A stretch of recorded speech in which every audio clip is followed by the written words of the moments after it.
Introduction, the Comm Springs Civic Association Vice President, Mr. Delonta Harrison. Good evening, Comm Springs, and welcome to October's community meeting. I would like to thank you, the people for here and online, and our guests for coming out and taking the time to listen and address issues we're facing in the community. I also want to thank Central Baptist Church, Comm Springs, for hosting our community meetings. I also want to recognize the Domestic Violence and Breast Cancer Awareness Month, and I'm a survivor myself. So cancer is a terrible thing, but you can get over it. And violence should never be it shouldn't be in our nature. Today's meeting will be focused on schools in our community and what is taking place in our schools and changes that are coming and in the pipeline and on its way. Before we get into that, I would like to reach out to our cops officers and get our reports. So from Division 4, Corporal Miller, and Division 5, Corporal Ponak, and also Corporal Tolson, come up and give our report. Thank you.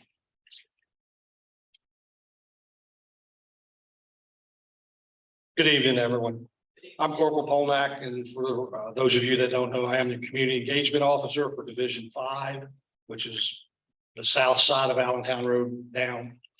Because this is a unique meeting, because we have both divisions are represented here. So anyhow, I'm going to go over some crime stats for my area of responsibility, which is Division 5, and just give you some highlights of it. Robberies in Division 5. We're up 16% year to date. That's an increase of 8. We had 50 last year and 58 so far this year. The big increase we've had is in carjackings in Division 5. We're up 109%.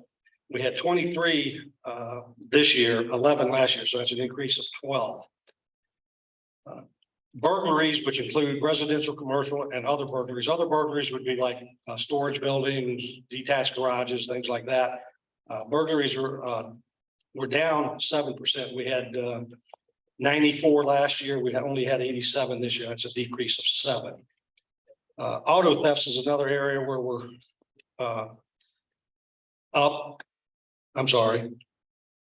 Stolen vehicles is where we're up. We were up 104% there. Last year we had 142. This year we've had 290. That's an increase of 148. Again, some of those crimes can be prevented by not leaving keys in your car. Don't leave the key fobs in them when you get out. Again, some of those can be prevented. Property crime total in Division 5 is up 13%. We've had 878 total property crimes this year, over 778 last year. That's 100 more this year than last year. Violent crime, we're only up 9%. We had 174 last year, 189 this year. That's 15 more. But again, the biggest two that we've had are the carjackings and stolen cars. Carjackings, that's a violent crime where they come up and, force you out of your car and take it with some threat of violence. Stolen vehicles are just where they steal it when you're not in it, or they jump in it and take off while it's sitting somewhere. That's basically the synopsis of the crime that we have in Division 5. Does anybody have any questions?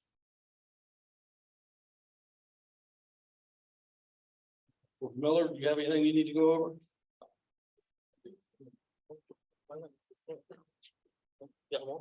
No, I just didn't know if you had time stamps or anything. Oh, I gotta use this mic. Yeah. Good evening. I'm Corporal Miller, Prince George County Police, Oxon Hill Station Community Policing. For you that don't know me, our stats are pretty much the same. Our biggest thing is carjackings. We're right there on the line, and we get one like probably like every day, 2 or 3. To be honest with you, probably about 2 or 3 every day. Biggest thing I can tell you is when you pull up in front of your house, look around, look left, look right, look back, make sure nobody's following you, because you haven't paid attention, especially if you're not watching the news. A lot of these people are following people to their homes too. And it gets you when you pull in front of your house. and they block you in when you're about to get out of the car, and make you give her the keys. And a lot of them are juveniles and juvenile females. I think the last 4 hours involved in was all juvenile females, 17 and under. And all of them was carrying guns. So that's the biggest thing. Look at your surroundings. And if you just so happen to get in an accident, don't just be so quick to jump out your car. Look and see who's hit you, and because I don't know if you know, they're doing a little minor accident to get you out your car and then take your car that way. So first thing you need to do is look at that tag number on that car and get that tag number. Jump out the car and take a picture. Don't jump out the car and you hit my car, because that's what a lot of these kids want you to do. And they wind up jumping out the car with either weapons or pretending that they got weapons. Some of them are actually just jumping people and beating them too. So be very careful, okay? Ladies, going to the gas station, fellas, you too, because we are carrying, a lot of guys are carrying their little bags around their waist, neck. Put that in the trunk before you get out, all right? Before you even go to a gas station, think, get your card out, put your bag in the trunk. When you pull up, don't just jump out and get gas. Look at the car over there, see who's in the car over there, and don't get this thing that they not in high-end cars. A lot of the ones at the gas station, they drive a Mercedes-Benz, BMW, Lexus, and Audis and stuff like that, because most people don't expect that. So, anyone have any questions for me? Are the cars that they're, thank you, sir. Are the cars that they're using, these high-end cars that they're using in these carjackings, are they owned by like their parents, or are these stolen cars as well? You said carjacking owned by their what? So the cars that they're Using the using, car, yeah, it's those high-end stolen the cars, carjack. they're stolen, Yeah. stolen as well.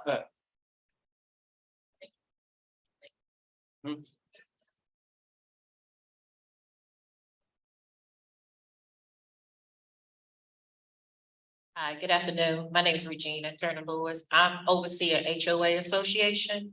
I'm having a hard time trying to stand up the neighborhood watch program. I dialed the non-emergency number 352-1200 and it just rings. Can I get some assistance with standing up the neighborhood program? One other thing. Oh. It is so many people driving in Maryland with Virginia tags. They live in Maryland, they park in Maryland with Virginia tag. I'm pretty sure I can't go to Virginia with my Maryland tags. What is the county, the Civics Association? It may not even, this may not be the platform to discuss that, but there's a lot of folks living here with Virginia tags. Yeah, with Maryland addresses and DC addresses. Yeah, we know. Well, so what you have to understand, a lot of people complain about that. Or as police officers, the only time we can really somewhat enforce that is on a traffic stop for something else, and they get a citation. And because they failed to change their address in 30 days or 60 days.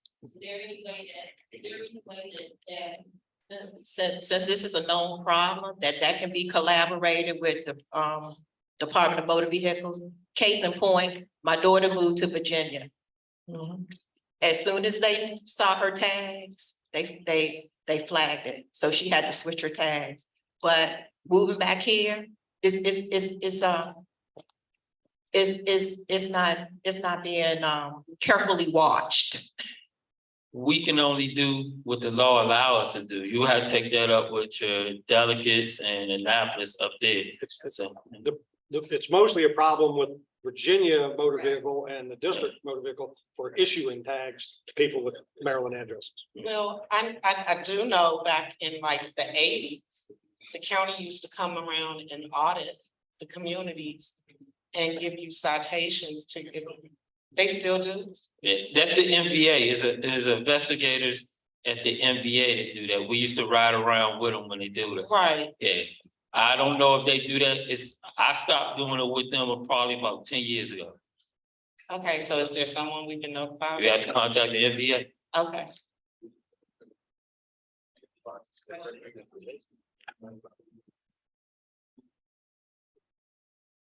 Good afternoon, evening. I brought this up the last meeting. What are the lottery laws in Prince George's County? And I'm calling, let me finish. I'm calling, my concern was the CBS up here on Allentown Road. There's 2 bus shelters. And it's become a hangout and a party area for a group of individuals. They've even put their own chairs in the shelter. Trash bags were overflowing, beer cans. I mean, I've complained about it to Councilman Burrow's office. They just sit out there all day long having a party all day. The people who need to be on the, who need to utilize the bus, shelters can't, the children leaving Boston can't, because they're out there drinking liquor and having a ball all day. What can be done about that, if anything? It's just a big concern of mine. It makes the neighborhood look so ghetto and trash. Well, they changed the laws now. We used to lock them up for that, but you can't lock them up for that no more. You can only give them a citation. That citation go to court, they don't show up. They look at us, look at the state's attorney, they drop And the first citation is just a written citation. Yep. The second citation is a $500 fine. The third citation can be $1,000 fine. It's like you said, they don't show up. it. They don't show up, no. So it's nothing that can be done about it. Yeah, you could be saying with all taxes we pay. I know. If we pay taxes, they don't. But you coming at us, I told you, no, but I'm just letting you know, cause everything falls back, everybody always come back at the police. When they change the laws and stuff, we can only follow the rules. We don't follow the rules, I don't know if you pay attention, they arrest us for not following the rules, man. That's good. Huh? I said the legislation about arresting you or whatnot, that just, but in regards to the conversation that you guys are talking about, if you want that to change, you'll have to go to the MGA, the Maryland General Assembly, through Delegate Woods, Turner, and we have Woods, Turner, and Valderrama. You can ask them to either reverse it in regards to Pritchard, just kind of specifically, or see if it's a Maryland state thing that they change. Because sometimes it's the Maryland state law that's changed, sometimes it's specific to Prince George's County. And then you might want to have your specific ask. Hey, this is what we're asking in relation to changing this law back, or like the median grant. So the law will change and say that. No, what I'm saying is, we used to go full custody arrest with that. So say I ride past, like, we see them all day long out there too. Say I come past there at 6 o'clock, I tell them they need to move. I come back 15 minutes, they still sitting in the same place, 2, 3 buses pass. We used to lock you up for that. Now they tell us we have to write criminal summons. Criminal summons, if it comes to court, I show up to court, they don't, they drop it.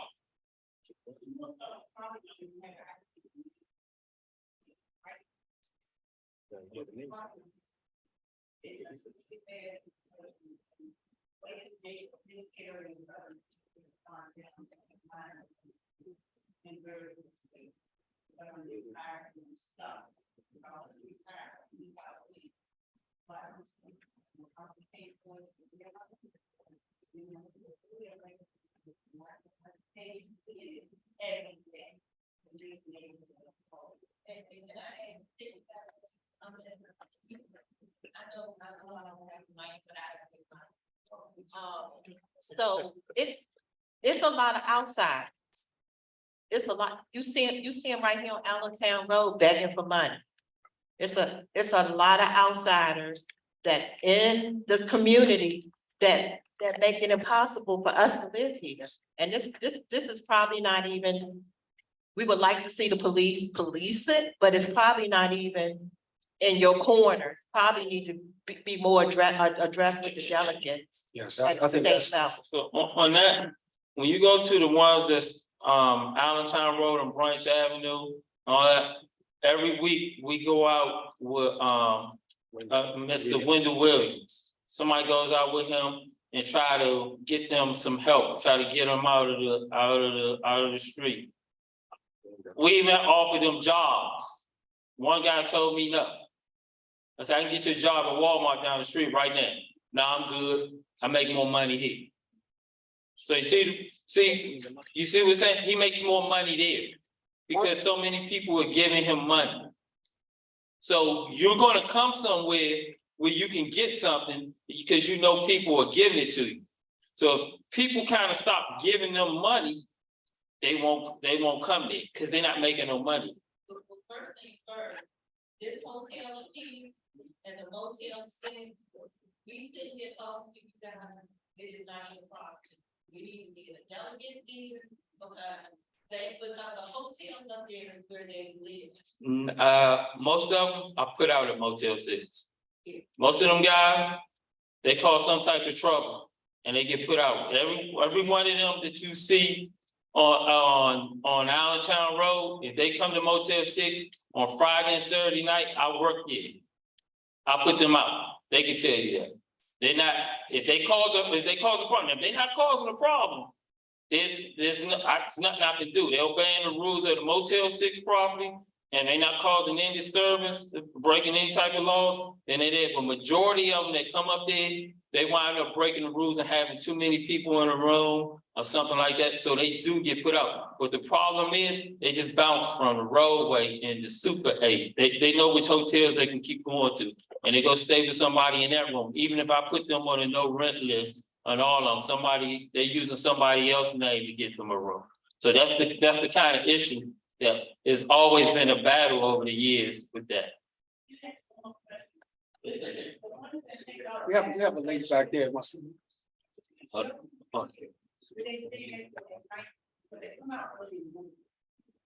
Some of them, if you ever see the big, tall, a black male that stands there and been having a boot on his foot for about 15 years, he gets a check. I'll talk to his mother. We don't lock them up for it. We don't write them citations for it. He gets a check every month. He gets a nice healthy check every month. There's a couple of them, they go home every night. It's a few of them out there that stay out there, but most of them, they go somewhere every night. Okay, the comment I want to make is in reference to the cars that have the Virginia license on them. The bottom line is that we need to contact our folks here, because what happens, Virginia is getting an income stream from those people. So they're not going to deny them taking their money. That's the bottom line. So we need to be contacting our representatives and our DMV or whatever in reference to that, because all those cars sitting here, that means that's money taken out of Prince George's County. And so we can't really, I'm not saying everybody's blaming the police, but it's not on the police. It's on MVA, and that's where we need to be starting to talk about why is it that 20 cars are sitting in front of anyone's house with Virginia tags on it, and it continues to happen. The state needs to talk to Virginia about that, because they just go back and forth across Woodrow Wilson Bridge. That's it. So the question is to the leaders here, to citizens, any way we can get the county leaders here, we legislated and previous meetings before, and the folks here, we need to reach out to our delegates and let them know. And that's not acceptable here in Prince George's County. You can't do it in everybody in Virginia. Yes, ma'am. We can set up, we have the delegates come up and speak at our next meeting. As they schedules allowed, so we can But in the meantime, we need to start that call.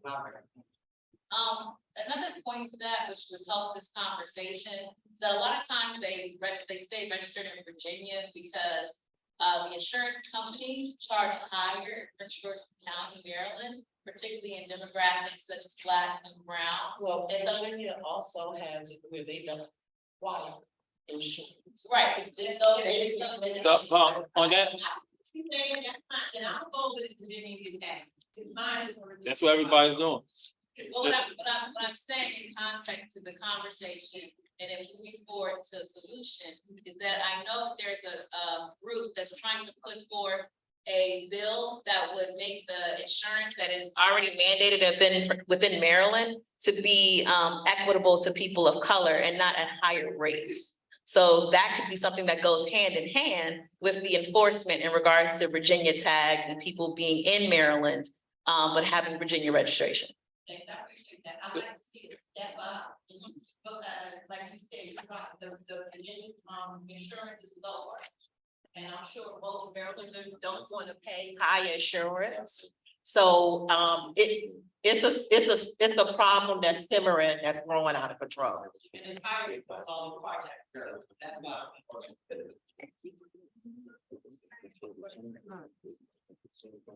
Okay, we have an online.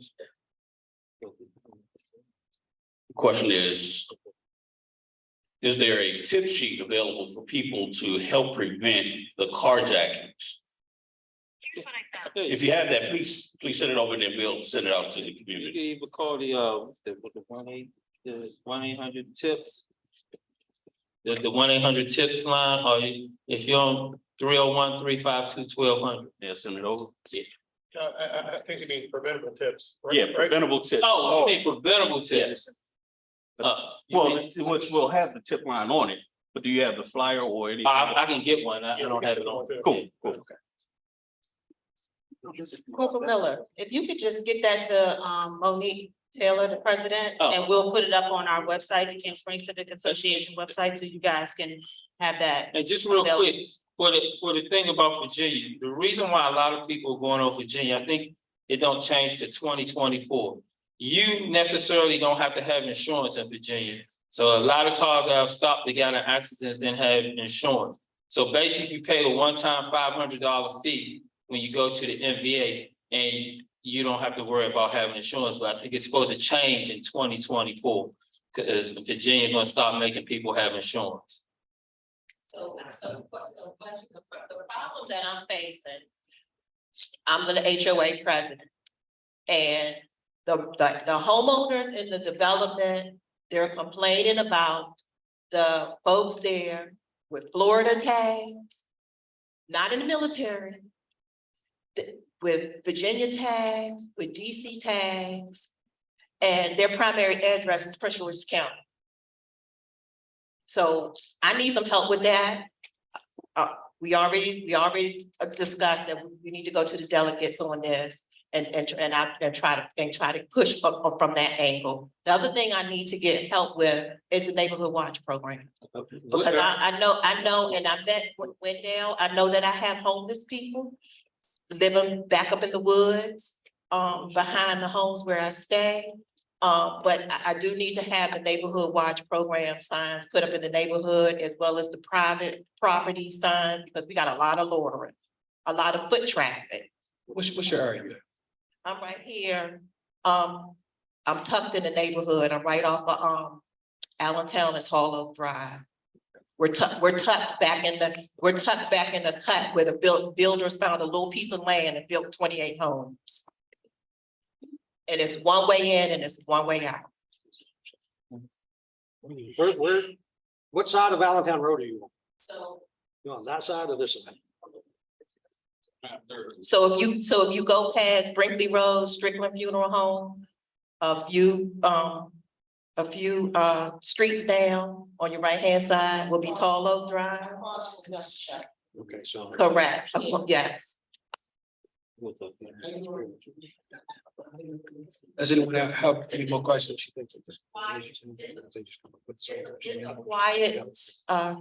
It's a quiet neighborhood. We've been blessed to not have a lot of break-ins, but it's a lot of foot traffic. So I need, when the neighbors contact and come my way, I need to be able to, I don't know who my corporal officer is for that development. But Mr. Wendell did come by to take a look at the folks that was living up in the wooded area. But I'd appreciate if I could get some help with that. Thank you. Okay. I just have one question. The teenagers that are leaving school from Crossland and coming across the street where the old Bank of America used to be, they're hanging out in the parking lot for like 20-30 minutes. And I've noticed for the last couple of times I've been there, they're smoking weed and just hanging out. Is there anything we can do to get maybe some officers to drive by that area? 'Cause a lot of the store owners are saying this is an everyday thing for them. And then the kids leave the parking lot, they go across the street to the bus stop, and then some of them are stepping out in the street while cars are coming.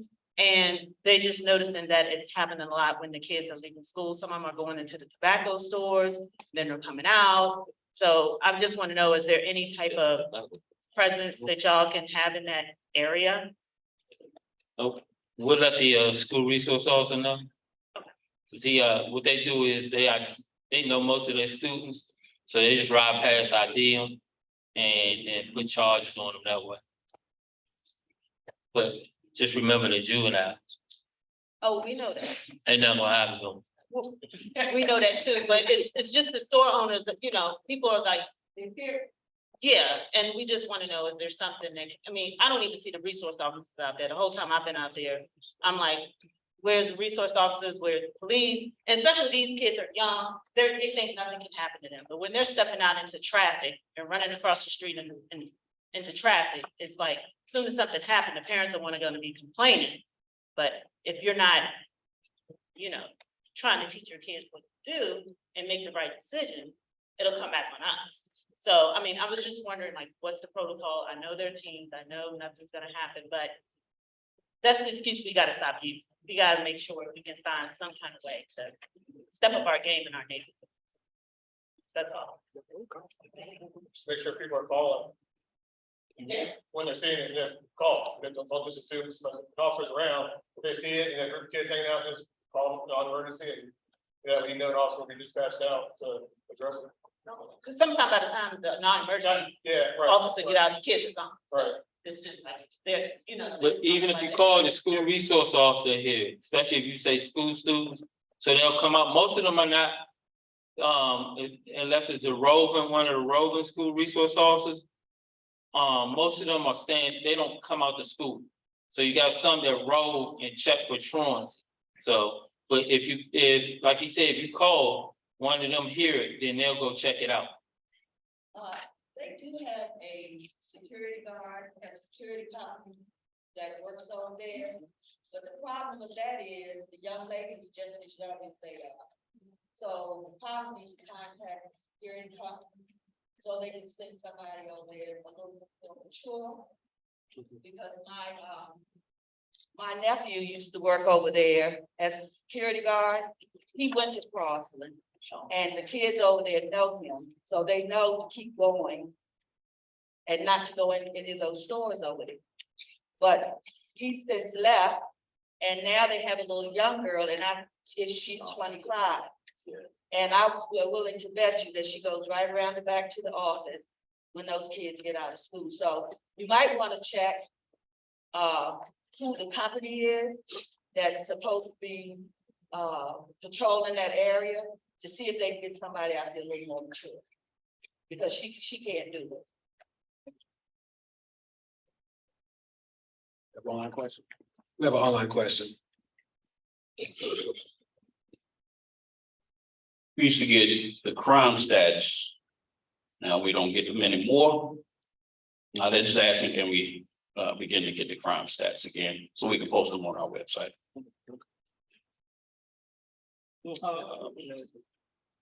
Yeah. All right, I think that's it. All right, thank you. Thank you, officers. Oh, you have.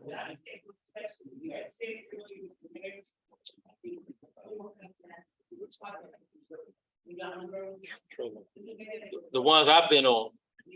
Yeah, So when you arrest them, I mean, are they held overnight? They are called parents, or are they just released to their parents when they're not? so juveniles, most of the time, the average patrol officer is turned over to a detective.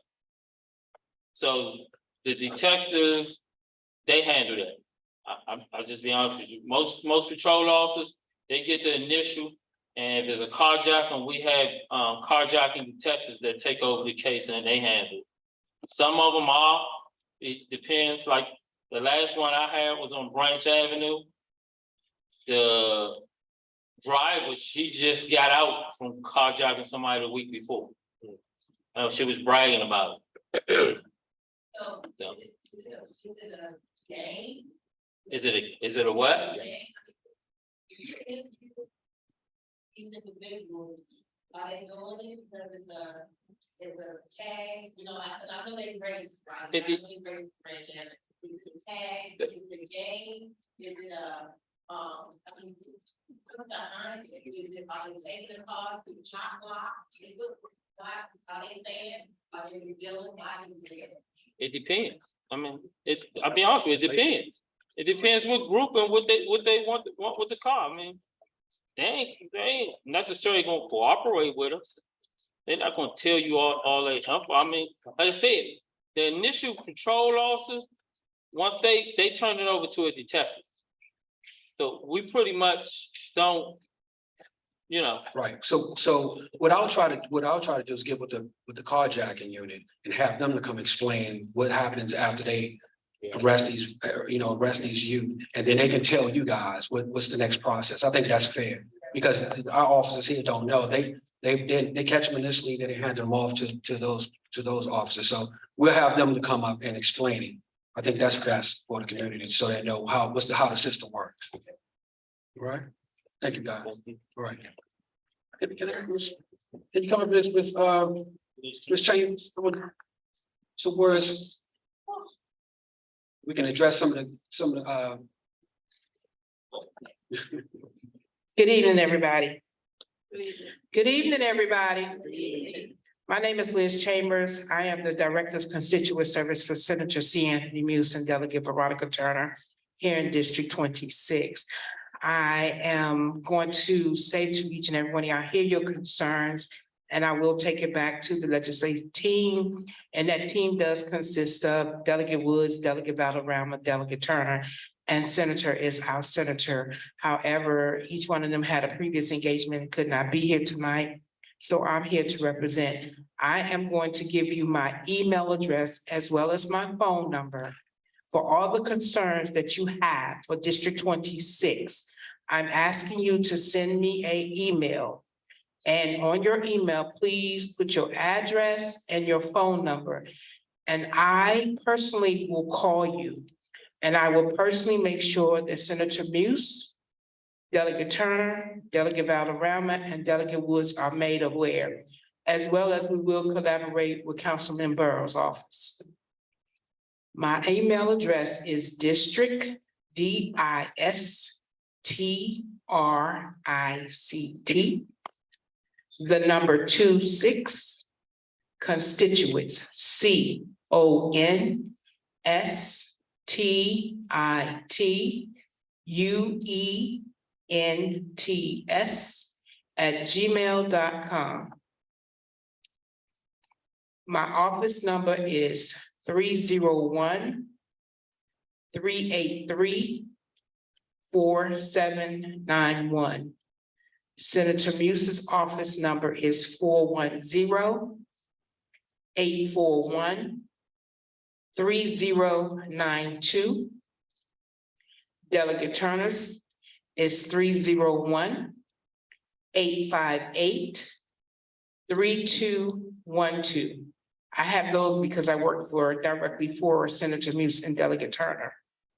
If you call those offices and you leave a message, if we don't answer because we're out of session at this time, I assure you someone will get back with you.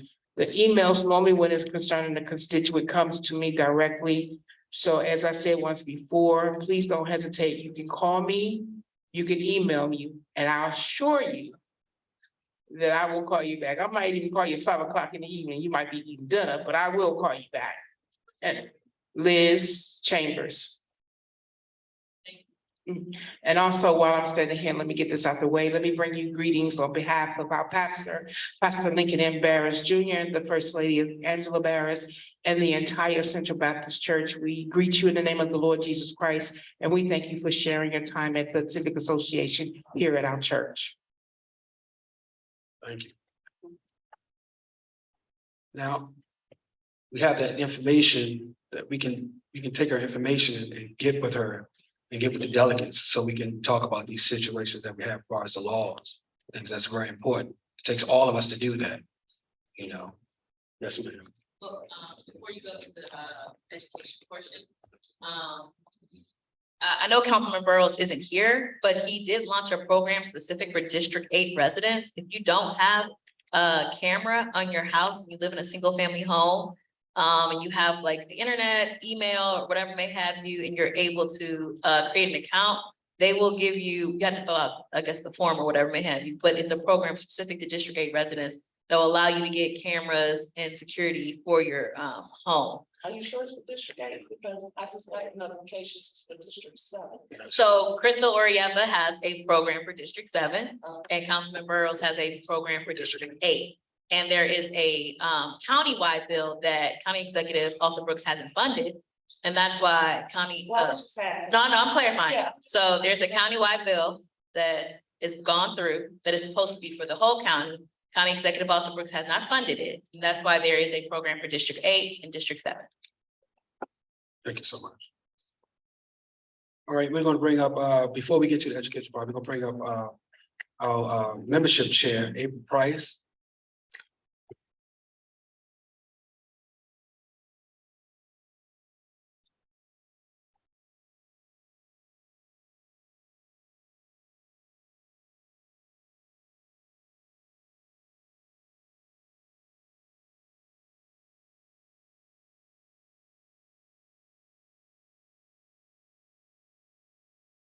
Good evening, Camp Springs. Thank you all for coming to the community meeting. I am April Price, and I work with the membership committee here in Camp Springs. After our last community meeting, we received a few emails from people who were interested in being a part of the community committees and perhaps the membership team. If you are interested, I'm in the back of the room. Please stop by and see me. We have a few community goals that include increasing our membership, but also increasing the presence here in our meetings. And so our goal is to increase awareness and share more information as we get it. So please reach out. And if you'd like to email me, you can email me at april.s.price, all one word, @gmail.com. Thank you. Thank you. All right, so we're gonna keep it moving on. We're gonna have our Board of Education Representative, Madeline, Ms. Frazier. We want to have you come up this meeting. Welcome to Camp Springs. Yes, ma'am.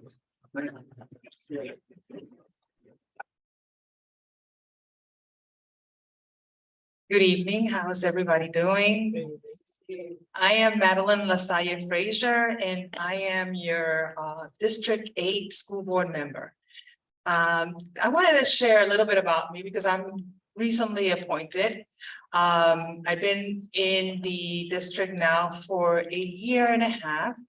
And my first year had been more getting to know the schools, getting to know the community, and getting to acclimated to the role of board member. But I want to share a little bit about my story and a little bit about me so that you can know who is representing you in the school board. I'm originally from Puerto Rico. Been in the United States since I was 12 years old. I learned English at that time. So my primary language is Spanish. So I'm an English language learner. I went through the school system, public school system, and I graduated from Hunter College in the city of New York. And then I graduated from George Washington University. I'm a licensed clinical social worker, first generation college graduate. And my story on education starts when I was a little girl, being raised by a mom who cannot read and write. She was very loving, very nurturing, but she was not able to provide me with the role models that I needed to see where I was going. All I could remember was that my mom would tell me was that I needed to be in Spanish, profesional, a professional, but I didn't know what that meant. And, but I wanted to please my mom, right? Because she's my mom. One day, we're sitting in our sofa in Puerto Rico, and my mom would take me all the time to get little books, or would go to the churches and they would give us donations for books. and she was sitting reading to me. And my mother had the book and it was upside down. And I asked my mom, what happened? And she admitted, you know, my dad never sent me to school, but that's not gonna prevent you from being a professional and for moving forward and being able to do what I couldn't do. So that has been my mission since I was a little girl. As a first gen, I was the translator. I was the one that went and advocated for the family. Would go to the churches, much like this one, when they would have the food pantries and they would have clothing drives. And we would get a lot of our clothes and our food from churches. I'm a fervent Christian. I believe that there's always a reason for why we're in a place that we are right now. And I grew up knowing that I needed to do something for, not just for my family, but for others that look like me and people that are not served. So I became a social worker because that was the role model that I saw, right? I saw people in the public assistance offices. I saw the people that helped my mom with services. And then later on, I became an educator. So I'm an education specialist and I've been working in public schools for the last 20 years. My passion is working with students that are at risk for dropping out. So I work in a dropout prevention program. And I'm a coordinator for a program, so I'm an administrator. So I know education, I know what it is like not to be seen, not to have a voice. So my goal is to do that for our students. And since I've been in the Board of Education, I made it my job to get to know our students and hear some of the things that they see as issues within the school district. So we've been working a lot on equity issues, representation, but I also am cognizant that we have a lot of issues that we need to work on. In addition to that, we're doing some great things in Prince George's County's public schools. I just came from our board meeting, that's why I'm a little late. They're still meeting, but I said I have a place to be, and I wanted to be here with you. So I left, but we just got some great news. The school system is doing, in terms of our scores, we are increasing to where we were pre-pandemic and doing better. So that's great news for us. But it's just the beginning, right? We need to really do better for our kids, and it takes all of us to do it.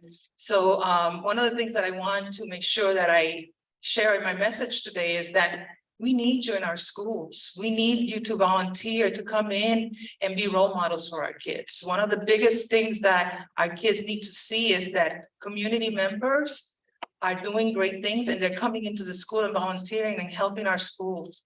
I'm a big proponent of let's roll our sleeves and do beautification projects for our schools. Let's paint our schools. Let's make them look beautiful because our kids deserve spaces that are beautiful. And we're doing, I think we're doing great with the blueprint and the way that we are funding new schools, but definitely we need to do more, and it takes time to build all the new schools. Our schools are not in good shape for the most part. So we need to try to work as a community to make them better until the point that we could renovate and have new spaces. So that's some of the things that I wanted to share with you. I love being in the community. So if you invite me somewhere and I'm available, I'm gonna be here. And I invite you to connect with me. I have community meetings once a month. And one of the things that I love to do in those community meetings is to bring expertise from the community. So on the 21st, we meet at the Oxon Hill Library. And our parent advisory committee representative for District 8, she's going to be talking about parent engagement. And then the following month, we're going to have one of our parents from the community also talk about her experiences with the special education process. So my community meetings are always about bringing somebody, in addition to myself, to speak to you about issues that are important. So if there's an issue that you want to discuss in my community meetings, let me know, email me, call me. I'm going to share my information. I am Madeline.lasalle@pgcps.org is my email. But my cell phone number you can use is 240-758-5751. And if you leave me a voicemail, I will return the call. Can you repeat that information again, please? Yes, so it's Madeline, Madeline .LaSalle, LASALLE @pgcps.org. And the cell phone number is 240-758-5751. So I invite you to ask me any questions that you may have, and if I have the answer, I will give. If I don't have the answer tonight, I will find the answer for you and return with a response.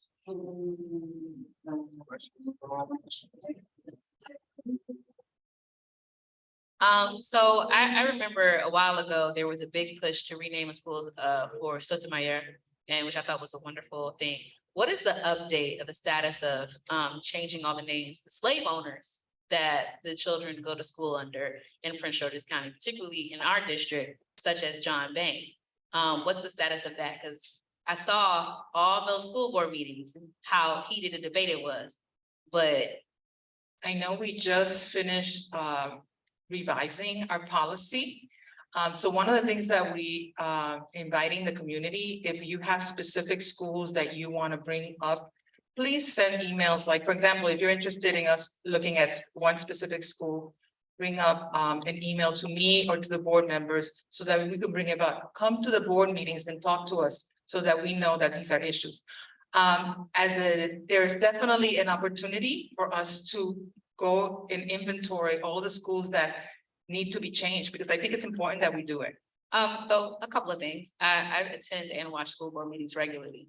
The other side of that is that since I have several years ago, Councilmember Burrows, who was in your seat, actually created a list of all the schools within Prince George's County that are under slave owners, which would include also administration buildings such as Sasser, which is named after segregationists. So that list should be available. If not, we can reach back out to him to find that. And I definitely will speak to Ed Burrows. Thank you for that. I was not aware that their list already created. That's great. And then Friendly Senior High School, I know that it in itself has a stadium that has not been renovated for years. At this point, I think of over 30. There's a lot of talk about the track. And then you talked about the renovation process within the public schools, because our average age is over 50 years old. My question is, what is the school board doing in regards to partnering with local businesses to come in and renovate the schools for donations and free and things of that nature? Because we have so many businesses around here, in lieu of the money coming from the state to actually redo the schools altogether. So Friendly is one of the schools that I really highlighted in terms of working with the principal and the newly formed PTSA. One of the things we just finished working on organizing the PTSA, and one of the things that we did talk about is bringing the administration to come and do a walkthrough with me. And we're actually doing that next week to talk about the different needs that Friendly has. And Friendly does have a lot of needs. When I went and visited a lot of the schools, the high schools, it really is one that needs a lot of attention. It is on phase 2 of the construction model, but as we know, that is going to be at least minimum 8 to 10 years for it to be completed. So we can't wait 8 to 10 years for the school to be renovated. So we do want to do some specific renovation projects within the school. So that's the first step, is to go with the administration to go and walk through the school and pinpoint 1 or 2 projects that we can then highlight and then ask for donations, as you mentioned, and start working with the community to beautify that school. I know about 2 years ago, there was an ESOL work group that talked about the needs that the Prince George's County school system would have to hit the goals of making sure that the ESOL students would hit their marks. And I know that in District 8, we have a rising population that has steadily risen over the last 10 to 20 years in regards to ESOL students. And so I was wondering if we could be provided with just the status update of how they have been working towards hitting those goals. So the workshop that we had tonight, it was a working section, was exactly on that. I can share the PowerPoint. If you email me, I can share what we have done, what the school system has done. In relation to, I guess my specific question is not just what they've done, but what they've done in relation to what were the recommendations from the work group. Okay, that I will have to talk a little bit more with the Office for English Language Learners to see what has been done. But there's good news, when compared to previous years, English language learners are gaining. So I was very happy about that, because as we all know, English language learners do come in with very specific needs that if not addressed, then kind of bring back the whole school district, like District 8. A lot of the testing scores could be higher if we have more supports for our English language learners. So it's definitely a focus for the board and for the school at large, PGCPS. I just have a quick question. My other question is in relation to field trip equity. A lot of parents inside the Beltway, inside this district and all throughout Prince George's County cite that their children do not go on field trips unless they're in a specialty program or they go to a specialty school. And that many of their students have not gone on field trips for several years outside of going to like Hard Bargain Farm or Camp Schmidt. And so in relation to that, particularly in regards to this district, I know that there's something coming down the pipe to actually look at that sort of equity in regards to just how that should be. And I just wanted to know if like you'd be committed to making sure that our students went on actual field trips instead of just 2 out of like literally 10 years. I am definitely committed to access. I think that we can't be what we can't see. So our students need to be able to experience different spaces. I'm always so surprised when our students have not even visited DC and we're like so close to Washington, DC. So we need to provide them with access to opportunities, and it's definitely an equity issue. So I agree with you. Yes, I'm committed to that. And my final question is, I remember you made statements in the school board meeting recently about your own experiences within the schools in your district in relation to just the welcoming atmosphere, making sure that people can come and volunteer. You were encouraging us to come in these schools. Well, you're the school board member and you had that experience. And then in living in this district for my entire life, I've seen that in the space of all these schools. And so what is going to happen to where when you have people who want to be involved in the schools, who want to volunteer or whatever, and they have you to not have an experience and where they're pretty much shut out or pushed away? So I've been having conversations. I'm glad that you heard what I was saying, because I was very upset about the fact that I went and I spent an enormous amount of time just waiting in the lobby and no one addressed me, nobody welcomed me. And by the time that they found out that I was a school board member, that's when they were like, oh, but we thought you were a parent. That was very disturbing to me. So I've had conversations with a lot of the principals about how do we create welcoming environments. And one of the things that I've noticed is that the principals, for the most part, I think that I would say 99% of the principals that I've spoken to want to have volunteers come in and help out. At least that's what they share with me. So I would welcome, if you're not experiencing that, to let me know, because the conversations have already been had that we are expecting that our community is welcome and is received in a way that they're not feeling like they're strangers in their own community schools. And I did have one more question about equity and access in relation to girls and boys sports. I've seen like just kind of a trend in relation to the fact that boys either have more access in their sports to resources, like even something as small as pregame meals are given and prepared for male sports in context to female sports that they having to scrap for jerseys, pregame meals, all that sorts of things. And I'm sure somebody's gonna get up here and say it's tight everywhere. It ain't that tight for the boys. So I'm wondering what can be done about equity throughout the county, but specifically in this district in regards to our female sports, particularly volleyball, lacrosse, soccer, and the girls basketball teams, but they get kind of on the same level. So those kind of equity in that capacity. So that's something that I didn't know about. So I would love to have more of a conversation with you about, and with others are interested, of course, about how we, first of all, what the data is, and then how can we then, like you mentioned, some stakeholders, some donations, looking at the budgets, the discretionary budgets that the schools have and how are they being implemented. I'm not aware that there is an inequity between boys and girls, but I'm definitely willing to explore that and looking for some solutions because that shouldn't be. Thank you.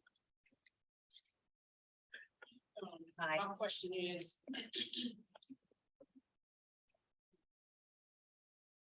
My question is, I have a couple of constituents, but we'll talk behind the scenes, but one of the concerns that I'm finding is that parents are being notified after a lockdown or a student has brought a weapon, some type of weapon to school. The parents are not being notified immediately, or I know you have to assess everything, or they're being notified like a day later, or they're not saying, you know, your child is okay, blah, blah, blah. And so what is the board doing about that as far as helping the parents be more understanding or more, you know what I'm saying? Because they're upset about it, to help them not be so upset about it.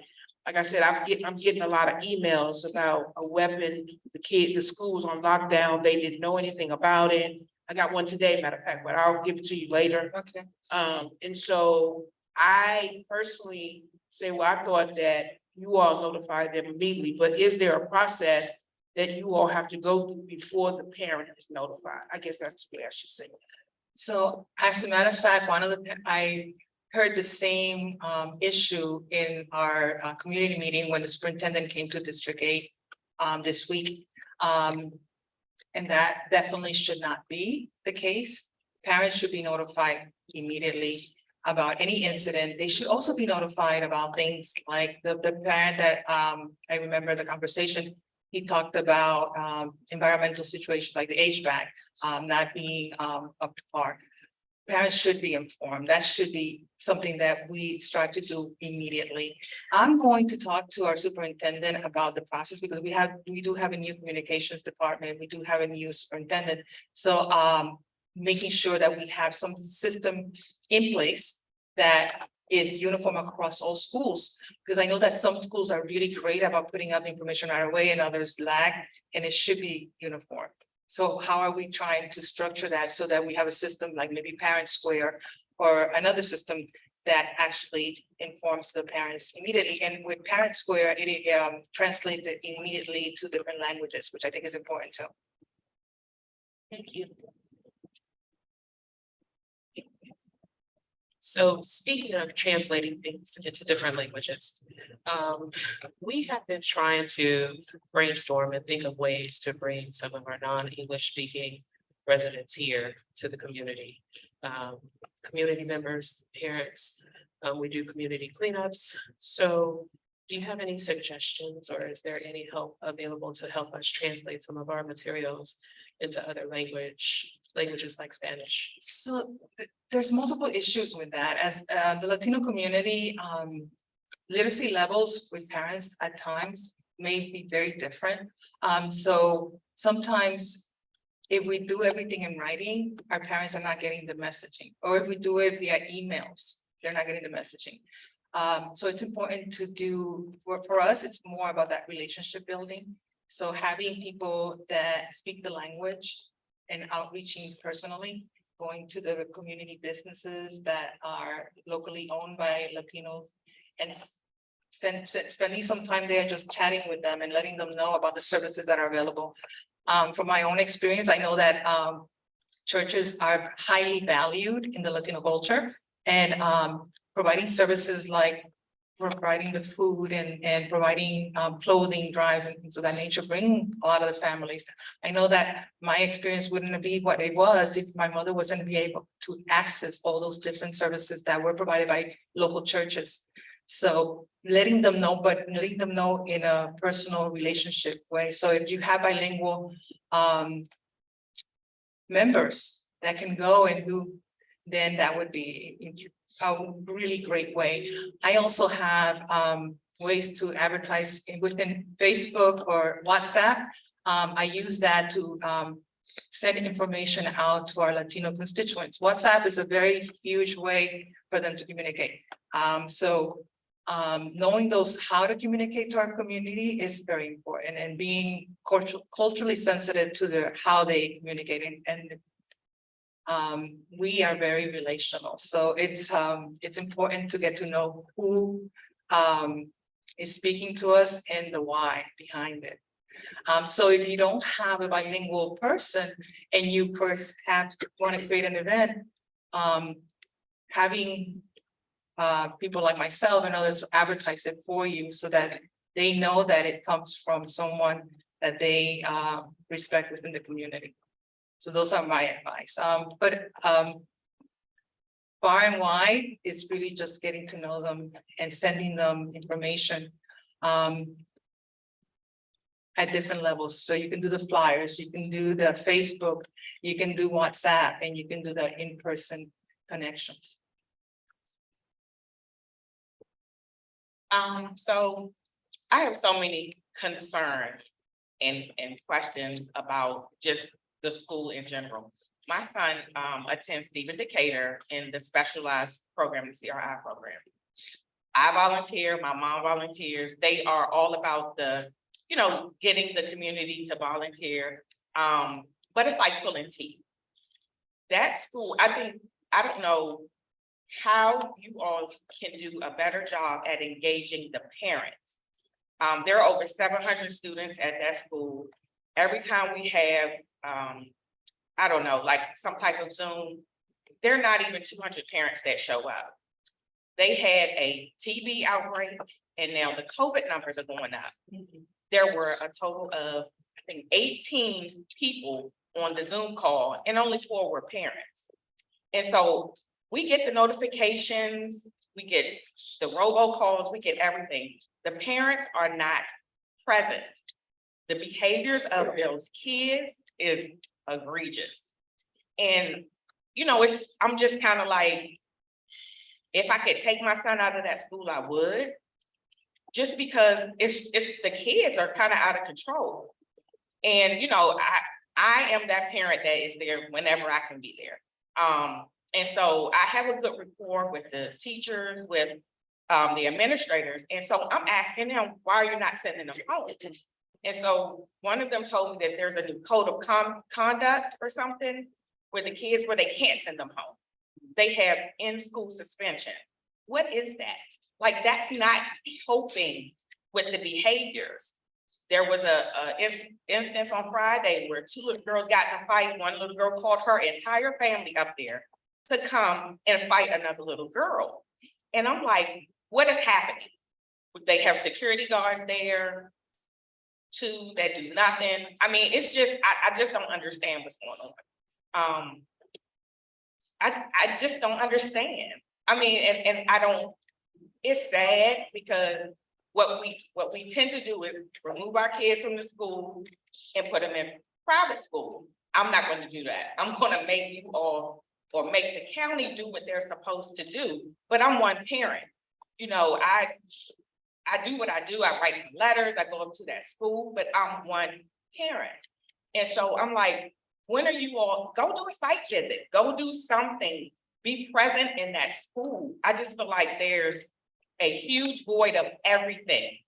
And I don't know, I am on the line with Edward Barrow's office. I text all the time. I'm like, hey, go check this out, go do this. But I'm just one parent. And so it becomes frustrating when I sound that alarm and then I just get shushed to the side. I don't know what it is that you all need to do, but somebody needs to go and start doing site visits. Pop up in these schools. I don't make these parents accountable. If your child is showing off, you need to come to school and shadow your child or do something. It's just gotten so out of control that it's almost like it's disgusting to go in there and you just see the kids just running wild. Like, the volunteers don't want to volunteer because they are exhausted at the end of the day when they go home. And so I understand why we can't get teachers, because there is no support. Like, I am the parent teacher advocate for the CRI and regional wings. They have nothing. They have a brand new therapeutic pool that's amazing, We went a whole year without the pool being open because they couldn't get the county to wrap up the permits. They have a new life skills room that they are not able to use because they can't get somebody to come in and fix the electrical part. I wrote letters, I've made calls. There's nothing, like there's no accountability. And so I don't know where the ball is dropping. If it's dropping at the administration internally in the school system, if it's dropping, at the Board of Education, but we gotta figure it out because it's ridiculous at this point. And then, so that's my gripes about Stephen Decatur, but then, okay, so we'll leave it at Stephen Decatur because then I have some questions about Crossland. Yeah, we So, gotta go there first. we have to keep it moving. Yeah, I hear your frustration. There's a lot of concerns about safety. There's a lot of concerns about discipline. There's a lot of concerns about parent engagement. And those are all things that we are aware of and we're working to work with the families and the administrators, but it's multiple issues at the same time. I assure you, Stephen Decatur, I get a lot of their messaging. One of the things that if you have, do you have a PTSA? I am on the PCSA, yes. Organizing the PTSA to come to the school board and share your concerns, that would be really powerful. I think also invite your school board member to come to the meeting and have a conversation with you and the administrators to come up, brainstorm some ideas on how we can work together. So those are not answers that are perfect, but those are the answers that we're working to kind of come together and make sure that your voice is heard and that we try to come up with some solutions. There are no easy answers because the problems are so huge, but if we start talking about them and we start working on them, we can at least start prioritizing and then working towards alleviating some of those issues. And so what is the code of conduct? Is that something new? I can't speak on the code of conduct for that specific school, so that's where the conversations would have to come in, visiting the school, talking to the administrators. Each place, each school is different, right? It has a different culture, a different environment, different advocates, different leaders. So it's an individual, one by one, that we would have to have that conversation. So yeah, I would think that with starting with a conversation with the PTSA, the school board member and the administrators, that would be a great place to start. Okay, thank you. And so We have to keep moving on. We have more presentations and we have more people. Thank you. Yes, ma'am. It seems like you was complaining, there's the things that you were bringing up about not just only the school, but the parents too. That's something that we, as a community, we have to work that out. You saying you don't have anybody, you're just yourself. You need to get a crew together so y'all can come together and maybe teach and maybe help some parents understand what their responsibilities are. It's a tough job, but we all got to do it. We just can't say you call this and that. We have to get our hands and feet dirty. We have to just get in there. And we want to better our community and the schools that's in our neighborhood. Also, I want to bring up our other delegate that we forgot, Ms. Jamela Woods. I want to give her information out. It's Jamela Woods at house.statemd.us. And her phone number is 301-858-3544. And that's 301-858-3544. All right. If we have any other principals up here, please come up front. Right now, we have Dr. Gilchrist up here. I'm gonna invite him up here so he can speak. We want to welcome him. We want to thank him from Crossland. Yes. Yes, sir. Thank you. So good evening, everyone. Thank you guys. Thank you to the Civic Association for giving us this platform to this evening. Yes, I'm Dr. Gilchrist. I'm the principal of Crossland High School, and I have with me my assistant principal, Dr. Nabinette, and her daughter, little Nabinette, who's an assistant principal in training. So this evening, we have an opportunity at Crossland to, we were asked to basically share some information on Crossland and the significant changes that are about to take place. So Crossland High School has been the southern hub of CTE for the last 3 years. And now in the 4th year, we are moving to a full wall-to-wall application-based only building. So we have representatives here from the CTE office as well. Dr. Cadet is the director of CTE. Dr. Cadet, can you please stand so they can see you as well?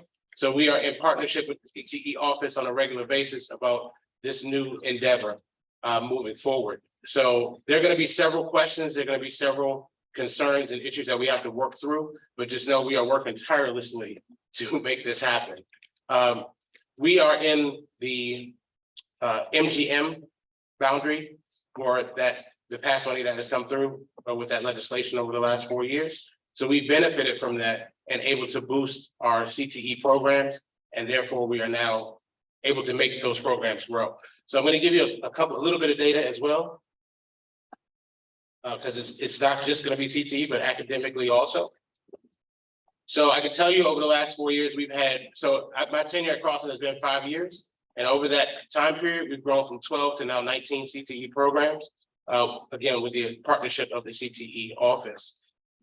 We have a current graduation rate that's Madam LaSalle spoke about. We had a current graduation rate of 66% based on from the COVID pandemic. We all know we all took a dive. Right now, we are projected to have the 82% graduation rate, which will be the highest rate we've had in the last 10 years.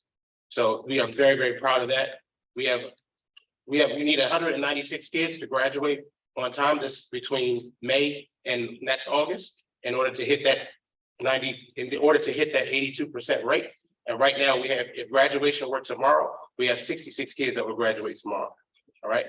So we are well on our way, and you guys are going to see significant boosts in our academics as well. Dropouts. So dropouts is a major concern, which is what pulls down your graduation rate. In the class of 2023, we had a total of 85 dropouts. And again, upon cleaning up our data, now in 2024, we have 22. So you can see we're going down in the dropout rate, and our graduation rate is going to go up. All right.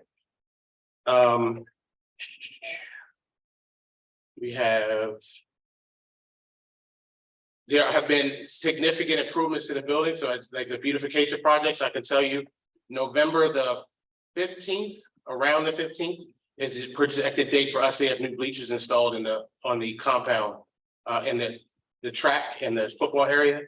That work is going to begin on around the 15th of November. That's what we're scheduled, right after football season ends and fall sports begin. So, you know, for most of the community knows that people walk our track every morning. So we have to announce that the track is going to be closed down because of that construction, but there will be signs and things posted. So everyone knows when that construction will be, because obviously we can't have people walking on the track when that construction is going on. And right behind that comes the field. So we have the football field is scheduled to be done within the next year.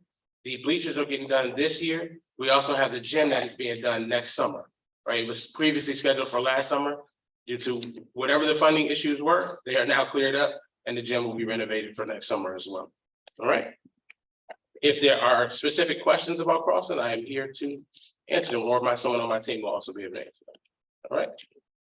Yes, ma'am. I just want to make a statement to Sure. Dr. Gilchrist. Yes. He is one of the most humblest, one of the most phenomenal principals that I've ever had to deal with and talk with. And I just want to commend you, because you always continue to stay the same, and you always care about your students, no matter who they are, what they do, Correct. how they act, no matter what background they come from. And you may not know, but I remember when I came over to your school, there was a student, and we don't have to disclose everything, but there was a student that was really going through something. And Dr. Gilchrist ended up giving him his jacket. And I'm like, who does that? You know, people don't do that no more. And it was like, the kid was like in another world. And he just gave him a hug and said everything will be all right. You know what I'm talking about. I do. So I just wanted to say thank you for who you are. And I think he deserves a round of applause, because a lot of people don't. And he does. This is among our principal colleagues, we have a saying that this is not this hard work, but this is hard work. So in stepping into this role for all my administrative team and my teachers as well, anyone in the education field, like, you have to have the love in order to do it. And otherwise, you won't be successful at it at all. So I appreciate that. I'm just wondering, what are the plans for the CTE program? So CTE is that, Dr. Dabnett, you can grab your mic as well. So Dr. Dabnett is my assistant principal, but she's also over the CTE implementation in the building. So CTE is not just one program. Dr. Dabnett, you want to come up as well? CTE is not just one program. CTE means career and technical education. So in the past, like I guess, old verbiage is VOTEC, right? Well, CTE has grown significantly from VOTEC. It's no longer just vocational training. There are several different programs where whatever a child's interest is, we can explore that interest and get them ready for a career field or the college track if they choose to go that way. Dr. Debbie, you want to elaborate? Okay. I'll just All right. add Go to ahead, that as well. I'm just adding to that. So we like to kind of dispel that myth that Dr. Gilchrist is referring to, where we talk about the history as vocational trades have had in the past. And so we like to really push forth and hope that you all will adopt this same language. The CTE is not an either or situation, right? It's not I'm going to college or I'm going to do CTE, right? It is a both and. It's I can go to CTE, I can do a CTE program, and I can go to college. I can do CTE, and I can open my own business when I'm done. I can do CTE, and I can go to the military if I choose to. It opens up the doors and possibilities and pathways and opportunities for our students. So that is what we really try to pitch to our students and our families, and get that messaging out there, that it's not what people once thought it used to be back in the day. It really is an opportunity for our students to gain a level of expertise, expand their knowledge in the field of interest that they have, and then really take that and get a leg up when they graduate, because they have the opportunity to make themselves more marketable, right? It has the opportunity to make themselves more competitive. And so we really want to change the narrative that's around CTE, because our programs give our students that leg up that they need after they graduate. And so we just want to make sure that you all know the language that we're pushing, and so you can get on your megaphones and push that same message around CTE across the high school. Just to clarify, the CTE program at Crossland is changing from being the Southern Boundary CTE to what? Is it going to be the CTE program for the county, like that? Oh, is it going to be the CTE program hub for the county? Is it going to be the CTE hub for South and Middle County? Like just South County? So everyone within South County would have to apply to get into the CTE program, to go to Crossland CTE program. Good evening, everyone. Good evening. My name is Jean Bocadet, and I'm the Director of Career Technical Education for all of Prince George's County. To answer your question, we still have CTE programs in some of the other schools. However, we have consolidated the majority and preponderance of all of our programs to Crossland. So if students want to go to Crossland to experience any one of the 19 programs, they can absolutely go to put in the application and attend Crossland. Is there a plan for a CTE hub? I know they talked about it in the previous conversation. Is there a plan for CTE hubs in every part of the county? So the middle and then the north as well? Yes. And then what 2 schools would those be? So the one in the north would be one of the new buildings that they're constructing, and we're still evaluating a site for Central. And then students would still be able to access CTE programs outside of those 3 hubs. Is that correct? Yes. Okay. What's for this, what's the support system that goes along with it? I mean, like the number, the number of people to help, I mean, does it extend maybe to parents, to helping parents understand what the student is going to go through, to support allowing the parents to actually support and understand what the student is going through? So, yeah, so we can both tag team on that answer. Yes, as Dr. Nevin said, it's an and, right? So in every high school student has a track, which is called a completer, that they need to finish in order to graduate from high school.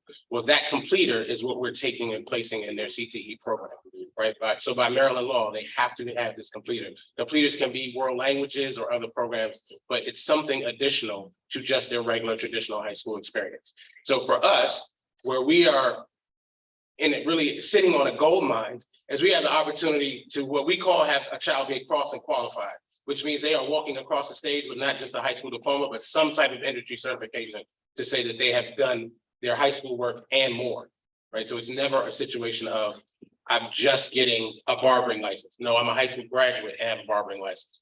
Or I've gone through PLTW, which is Project Lead the Way Engineering. So I have a leg up on all of my competition going into college for PLTW. Okay, so the support, there are several different offices that we have to partnership with in order to make this happen. One being CTE. CTE then has to partner with transportation, people accounting. It's all over the board because this is a brand new initiative, right? So we have planned it over the last 3 years and now we're formally announcing the wall-to-wall this current school year. Please.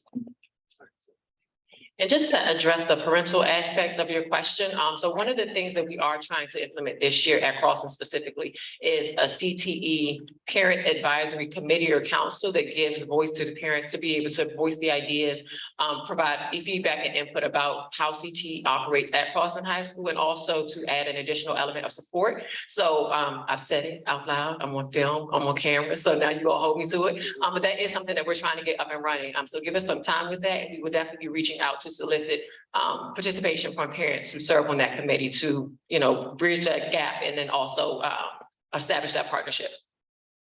And in a run up to that, we're also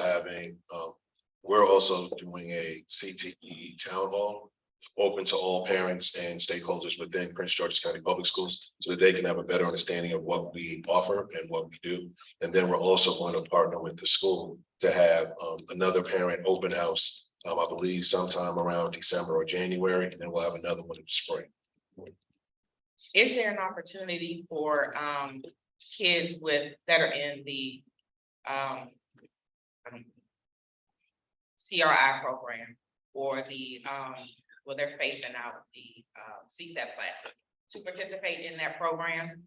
Because you said that you have to be a student at Crossland to be in that program? No, no, I said you have to apply Okay, to go into a particular program and then you will be a student at Crossland. Okay. Which means whatever your interest is. So let's say it's cosmetology. I would apply through CTE for cosmetology and then be placed at Crossland to do the cosmetology program. okay, so I'm gonna use my son as the example. Sure. So right now he's in the CRI program, but he's high functioning. Sure. He is slated to go to Potomac because of that program, but our neighborhood school would be Sarasota. And so if I wanted him to, I guess, do kind of like a split, you know, get the education, get some vocational skills, so when he comes out, he has something under his belt. Would we be, is there some avenue for that, or would he have, like, how would that work? I think the most direct way I can answer your question is that every student is eligible for a CTE program. Everyone. So it doesn't matter if it's CRI, IEP, 504, whatever, it doesn't matter. ELL doesn't matter. Like, everybody has an opportunity to participate and have access to all our CTE programs. And then just obviously we have to have the IEP meeting for the accommodation to do that for, you know, whatever. Okay. Yeah. I just have a quick question. I noticed that the Secretary of Education did a visit to Crossland Yes, a couple of weeks ago back. Was this to talk about the CTE program? That was a part of it. Yes, Dr. Cadet, you wanna? Yeah, and Yes. he actually, and not just that, he also cited that what we're doing in CTE and at Crossland should serve as a national model for the way that education should roll out and the way that we are providing access, supports, and resources to our students. Well, I work for the Department of Education, so I thought that came about, and I was just excited to see that he was in my neighborhood visiting the schools and getting to know, you know, what you guys were doing. So I appreciate that. Part of the goal to reach the Maryland blueprint for the 45%. Yeah. All right. Good job. Thank you. I just had a question in relation to CTE programming and partnering with local law enforcement. I know Prince George's County has cited on several occasions that PGPD as well as the Sheriff's Office are down then, and even though with a lot of recruiting, there's still an issue. And I know there's a CTE program in regards to law enforcement, but when I went and looked at it, it didn't seem like there was anything streamlined between the law enforcement program for CTE. I know you have to be like 21 to actually be an officer, but then like the streamline between the CTE program, Prince George's Community College, and then going into that particular program. Also in context to the program that PGPD has, and where they have like 10 to 14 slots, and where they pay individuals to work as civilians and then go to school until they are old enough to get into the program for PGPD. And I guess my wonder is when you have like, you know, when you have local law enforcement agencies like that, they're seeking recruitment. And with this big push of homegrown and making sure that we get officers that know the area, know the people, can there be something done to really kind of connect the CTE program to really streamlining that, particularly in those particular areas? Yes. Okay. So we currently have a partnership and program with both Prince George's County Police Department, Prince George's Sheriff's Department, and Prince George's Fire Department. To the point where we have 2 fire cadet programs where our students are going through the process and they're coming out EMT certified and they're rolling right in. We also have what we call a public safety academy out of Saratsville, and through and students participating in a public safety academy, it's we call it an early middle college program. That means that after 4 years, they will complete it with not just a diploma, but also their 2-year associates from Prince George's Community College. And it also sets up a pipeline for them to be first responders, emergency call, dispatch receivers, or working with, or also getting into the police academy or into the sheriff's office. If I may, so I know that question was about public safety, but we also have a national teacher shortage. So we have a TAM program that is also producing teachers as well. And TAM stands for Teacher Academy of Maryland. Sorry, but it's just that question aligned directly to me. So we're trying to. Support that when the children are going, the young adults are going to this program, like there's data that shows they're being recruited by PGPD and the Sheriff's Department, and then to what degree? So we're actually in year 3 of the Public Safety Academy, so they haven't graduated yet. So, but we meet monthly. When we have a steering committee, and for every one of our programs, we have a program advisory committee. We have parents, we have stakeholders, we have everybody in the committee. And they're able to come and say, hey, are we thinking you need to go in this direction or that direction? So we are working towards that. And I'm looking forward to the first graduating class next year. I have a question. So I'm gonna make sure I understand. So the students that for next year who was planning on going across,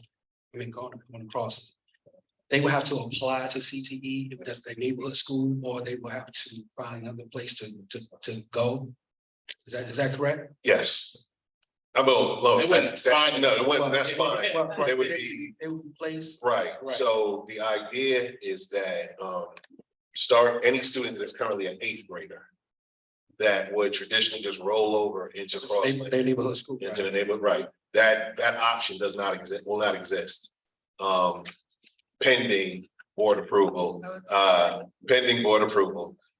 the November 9th meeting. They're going to present it at the October 26th meeting, and then at the following meeting, they will make the final determination around the change. Okay, now if any student, is there a list for to get into CTE, or as far as how many students you can take in? As far as sign up for one of the programs, if it's full. So that's the beauty of the fact that Crossland is the hub and they have 19 programs. So even right now, all the programs are filled, all the seats are filled. So we're excited about the number of students that will apply and that will have the opportunity to have access to our programs. I'm just thinking about the community and Crossland neighborhood school. I just make sure that that my mother, my brothers, or whatever, they can go now. They have to be sent someplace else. So, and that's the thing, they don't have to be sent anywhere. Right. They can just apply. There you go. And what we're doing is we're trying to give first consideration to any student that would have been impacted as coming from a natural Crossland feeder. Okay, that's what I'm doing. Yes. Thank you. Absolutely. Does anyone else have any questions? Thank you. Thank you so much.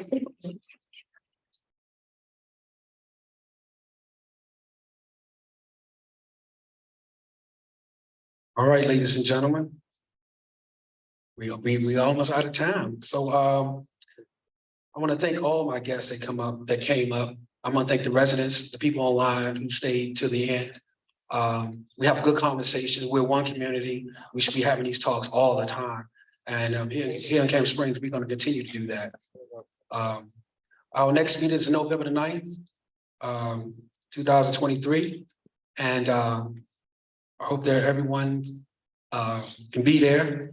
Anyone else has any questions or anything? Yes, ma'am. So I don't want to be that person that actually holds us from going home to our families, but I just wanted to. Hold on, we're gonna give you the mic so the people online can hear. I just want to introduce myself. My name is Trina Hayes and I'm the principal at Thurgood Marshall Middle School. Ms. Hayes, I didn't see you. I know, but I didn't want to interrupt. Dr. Gilchrist was standing up and he started to present. So I said, I'll just wait until after. But did you want me to just say a little blurb Yes, about our? yes, ma'am, yes, ma'am, yes, ma'am. That's all principals. I'm actually just coming back from our PTA meeting tonight. Okay. Just wanted to say a little bit about Thurgood Marshall Middle School. This is my first year at Thurgood Marshall Middle School, serving as the principal.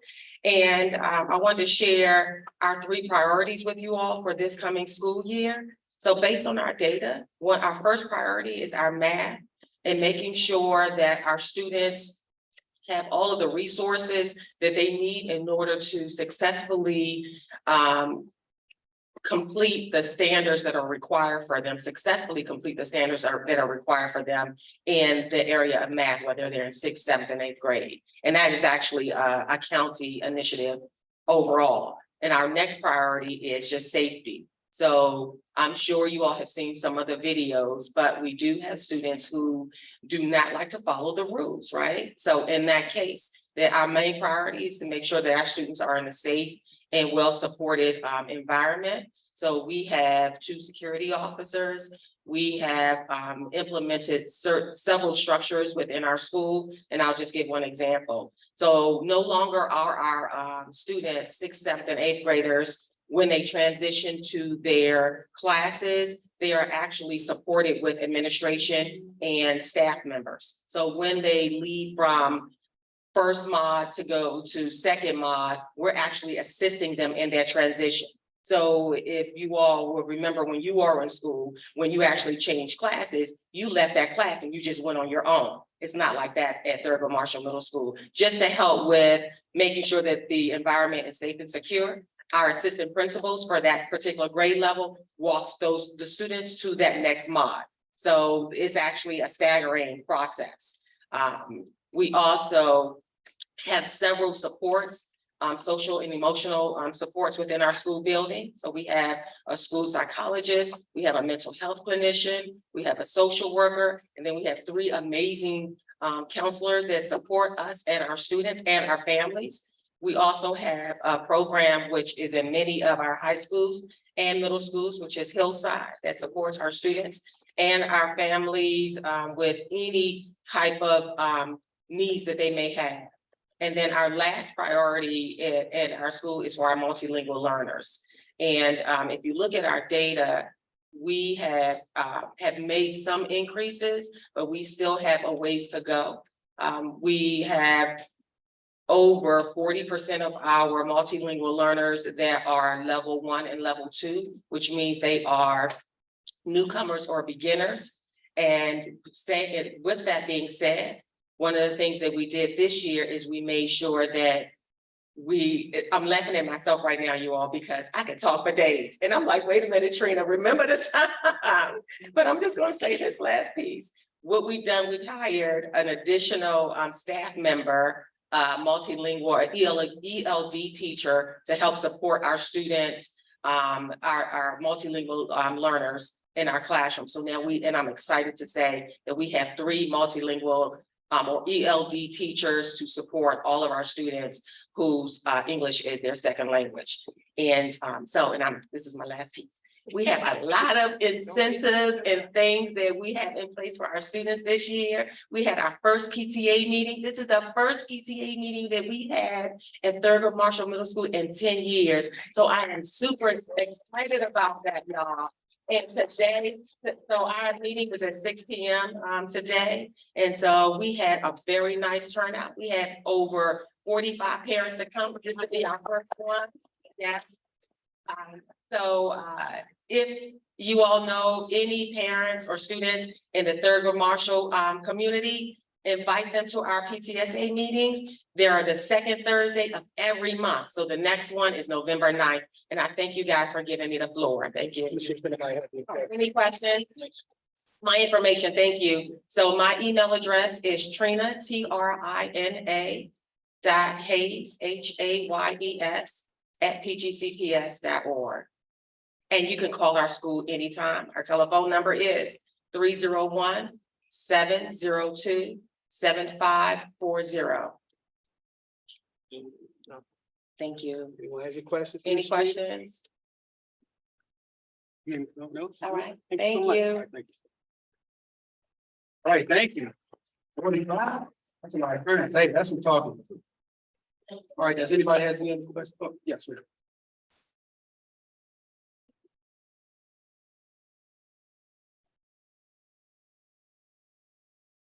Hello, my name is Talani Rankin, and I just want to say this is my first time here. And I emailed the Civic Association today, and whoever got back to me today, I appreciate that. I appreciate that. I hit send and there you were, I appreciate it. I just want to let you all know that I'm the new director here at Corcoran Preschool, right down on Temple Hills, right down the street from Crossland, with the next street past the community center. So after, I want to say from COVID, we just opened up our first time in 3 years on September the 6th. And the school's been there for 57 years. So I just want to know we're reopened. If anyone needs a preschool, we serve 2s, 3s, 4s, and also kindergartners. We were one of the first kindergartners in the county. So I just want to thank you. I'll be back at the next meeting. I got a lot of information and I'd love to see Crosslands right down the street. So I appreciate the invitation. Thank you. Welcome to Camp Springs. All right, does anyone have any questions? No, as the president, all hearts, yes, right. All hearts and minds cleared. That's the end of the meeting. When is the next meeting? The next meeting again is November the 9th, 2023. All right. Good night, Camp Springs.